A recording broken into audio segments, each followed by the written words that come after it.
আহ, কি যে খুশি লাগছে! আজকে নদীতে অনেক বড় বড় মাছ পেয়েছি। বাজারে গিয়ে এগুলো বিক্রি করলে অনেক টাকা পাওয়া যাবে।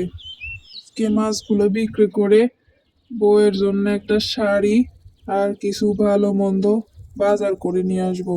সাথে কিছু মাংসও নিয়ে আসবো। অনেক দিন মাংস খাই না। হাঁটতে হাঁটতে কালু যখন তেপান্তরের মাঠে এসেছে তখন আহ, কিসের গন্ধ রে? এ তো দেখি মাছের গন্ধ। আহ, কতদিন মাছ খাই না। হে, হে, হে, হে। সব মাছ খেয়ে নেবো কি, আজকে। তোমার পা ঝুলছে আহ, না কেন? কি আমি এখানে স্বাদ! আটকে আছি কেন? কতদিন আমি পর নড়তে এরকম পারছি না। মাছ খেতে পেলাম। কি যে মজা!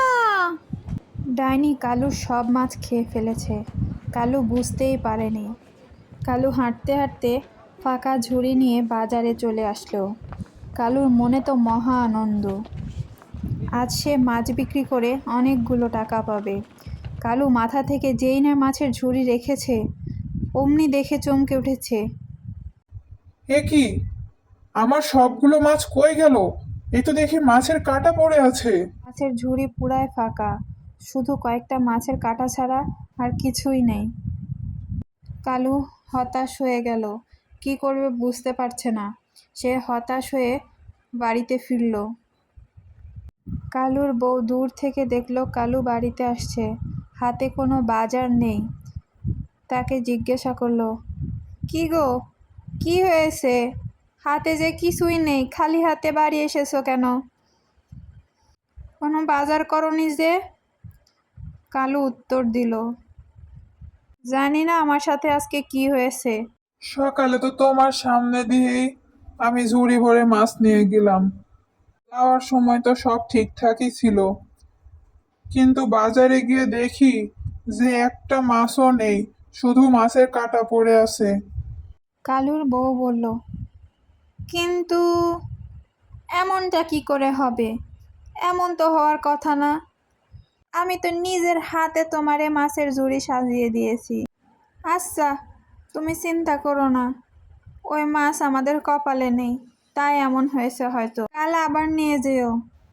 পরের দিন সকালবেলা আজও কালু এক ঝুড়ি ভর্তি মাছ নিয়ে বাজারে যাচ্ছে। কালুর স্ত্রী বলল, যাও, সাবধানে যাও, তাড়াতাড়ি বাড়িতে ফিরো। হে, হে, হে। আজকেও মাছের গন্ধ। আজকেও তৃপ্তি করে মাছ খাবো। সব মাছ খেয়ে ফেলবো। হে, হে, হে, হে। আজকেও কালুর সাথে একই ঘটনা ঘটল। আজকেও কালু খালি হাতে বাড়িতে ফিরেছে। কালুর স্ত্রী বলল, শোনো, আমার মনে হয় এটা কোনো ডাইনির কাজ। আমার একটা পরিচিত সাধু বাবা আছে, চলো আমরা তার কাছে যাই। পরের দিন কালু ও তার বউ সেই সাধু বাবার কাছে গেল। তারা সাধু বাবার কাছে গিয়ে বলল, বাবা, আমার স্বামী গত 2 দিন থেকে মাছ নিয়ে বাজারে যাওয়ার সময় একটা মাছও থাকছে না। শুধু ঝুড়িতে শুধু মাছের কয়েকটা কাঁটা ছাড়া আর কিছুই থাকছে না। এগুলো আমাদের সাথে কি হচ্ছে, আপনি একটু দেখেন বাবা। সাধু বাবা তার দিব্য শক্তি দিয়ে দেখে বলল, ওই দেবান্তরের মাঠে একটা ডাইনি থাকে। সেই ডাইনি মাছ খেকো ডাইনি। ওর স্বামী যখন ওই পথ দিয়ে মাছ নিয়ে যাচ্ছিল, ওই ডাইনি সব মাছ খেয়ে ফেলেছে। এই নে ধর, এই মাছগুলো রাখ। এগুলো হলো জাদুর মাছ। এগুলো খেলে ডাইনির পেটে অসুখ করবে এবং পরে সে মারা যাবে।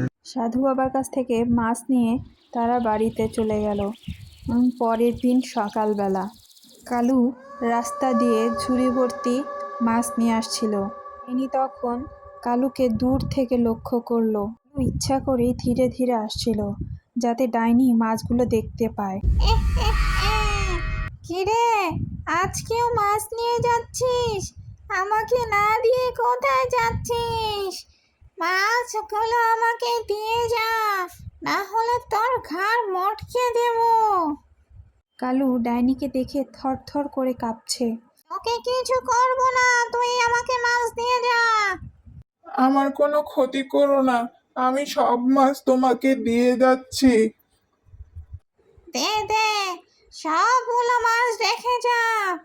কতদিন মাছ খাই না, এই যে কি মাছের স্বাদ। কালু মাছ রেখে দৌড়ে পালালো। এদিকে ডাইনি মাছ খেতে বসলো। আহ, কি যে স্বাদ। আহ, এরকম যদি প্রতিদিন মাছ পাই, কি যে মজা হবে। ডাইনি মজা করে মাছ খাচ্ছিল। হঠাৎ তা আমার কি হচ্ছে? আমার পেটের মধ্যে এরকম করছে কেন? আরে আমার পেট জ্বলে গেল রে। আমার পেটের মধ্যে এত জ্বালা করছে কেন? আমাকে কেউ বাঁচাও।